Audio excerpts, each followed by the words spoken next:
এই দেশে একবার প্রধানমন্ত্রী হলে সেই পদ যেন ছাড়তেই চায় না কেউ, কিন্তু ইতিহাস বদলাতে গেলে সাহসী সিদ্ধান্ত নিতে হয়। এবার সেই সাহসী সিদ্ধান্তটি নিলেন বিএনপির ভারপ্রাপ্ত চেয়ারম্যান তারেক রহমান, যিনি নিজেই বারবার প্রধানমন্ত্রী হবার সবচেয়ে যোগ্য।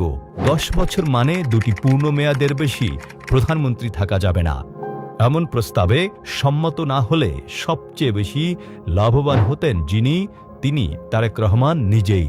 কারণ বর্তমানে বিএনপির যে জনপ্রিয়তা, চাইলে আগামী 3-4 মেয়াদ তারেক রহমান প্রধানমন্ত্রী হতে পারতেন, সেটা সহজেই অনুমেয়।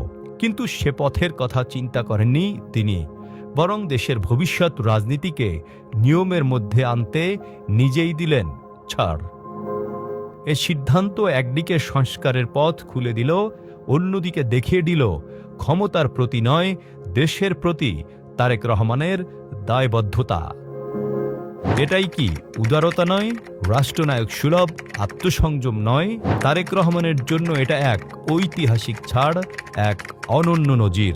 এটা শুধু একটা সিদ্ধান্ত না, এটা একটা বার্তা। ক্ষমতা নয়, দায়িত্বই বড়। আর এই দায়িত্ববোধ যার থাকে, তিনি সীমাবদ্ধতার ভেতরেই নেতৃত্ব দিতে পারেন।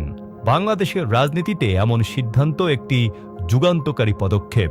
যখন সবাই কিভাবে ক্ষমতায় যাব এবং তা টিকিয়ে রাখব সেটাই ভাবছে, সেখানে তারেক রহমান আগেই ছাড় দিয়ে দিলেন।